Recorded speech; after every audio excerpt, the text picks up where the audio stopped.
কি যেন কি ভয়ে থাকি, সর্বক্ষণ ভয়ে থাকি কি জানে কি হয়।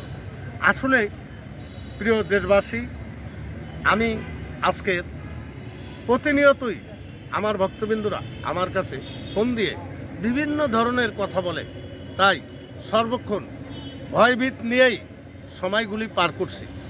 আসলে আমাদের দেশের পরিবেশ, আমাদের দেশের অবস্থা মোটেই ভালো না।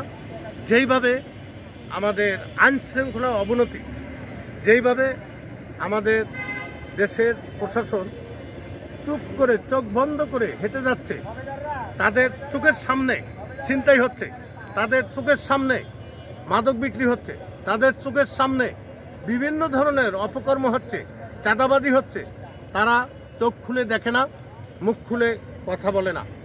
আমি বুঝতে পারি নাই দেশের আইনশৃঙ্খলা বাহিনী কিভাবে বসে আছে।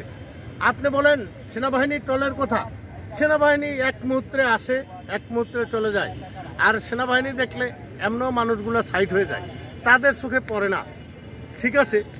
কিন্তু তারা প্রত্যেকটা থানায়, প্রত্যেকটা এলাকায় যেইভাবে অন্যায় অত্যাচার লেগে আছে, এরকম অন্যায় অত্যাচার যদি লেগে থাকে, দেশের পরিণতি কি হবে আমরা জানি না, আমরা বলতে পারি না।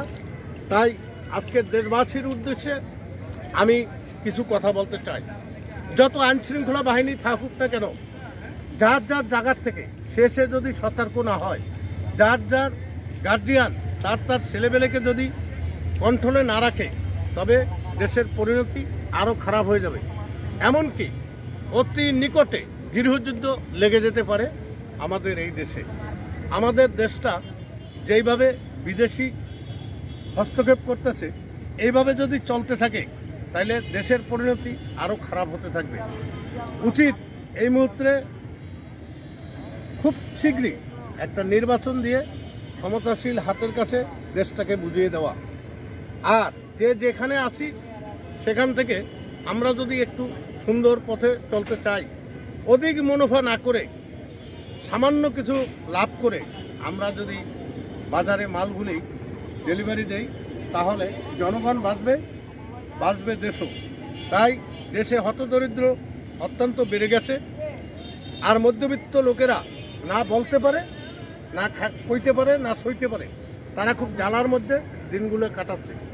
একটা পরিবারে না হইলেও 5 জন 7 জন 10 জন লোক আছে, কিন্তু 1 জন 2 জন যদি কামাইদারি হয়, তা দিয়ে কোনো রকমই সংসার চালানো সম্ভব হচ্ছে না। তাই দেশের বিভিন্ন এলাকার থেকে বিভিন্ন রকমের খবরাখবর শুনে থাকি। আমাদের দেশে এইভাবে এই বন্যায় আমাদের এবছর এই আমন ধানের বহুত ক্ষতি হয়েছে। বহুত ক্ষতিগ্রস্ত লোকেরা আবার সরকারের কাছে দাঁড়ে দাঁড়িয়ে ঘুরছে। আসলে সরকার আমাদেরকে কতটুকুই বা সাহায্য সহযোগিতা করতে পারবে, এ নিয়ে আমার সমস্যা থেকেই গেছে। তাই সকল মানুষের উদ্দেশ্যে বলবো, আপনারা সকল জায়গার থেকে আপনারা একটু সতর্ক অবস্থানে থাকবেন। দেশে যে কোনো মুহূর্তে একটা গৃহযুদ্ধ লেগে যেতে পারে। কোন দল কখন ক্ষমতায় আসবে বলা যাচ্ছে না। আর দলের পিছে না ঘুরে আপনি আপনার কর্মসংস্থানের দিকে ঘুরেন। তাই আমি আজকে দেশের মানুষকে নিয়ে কিছু কথা বললাম, দেশের আইনশৃঙ্খলা নিয়ে কিছু কথা বললাম, দেশের অবস্থান নিয়ে কিছু কথা বললাম, দেশের পার্টিগত। আমি যদিও কোনো পার্টির লোক না, কিন্তু আমি একজন সাধু মানুষ হিসাবে আমার চোখের সামনে আমার কানের যাগুলো শুনি, এ নিয়ে কিছু কথা আজকের সকলের মাঝে আমি ভাগাভাগি করে দিলাম।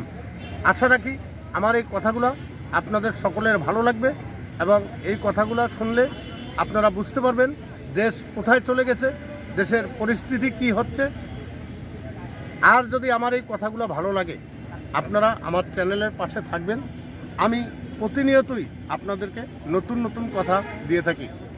আর দেখা হবে আপনাদের সাথে আবার আগামী কোনো না কোনো এক জায়গায়। তাই সকলে সুস্থ থাকেন, সুখে থাকেন, ভালো থাকেন, সুন্দর হোক আপনার জীবন। এই বলে আজকের মতো এখানেই রাখছি। আল্লাহ হাফেজ।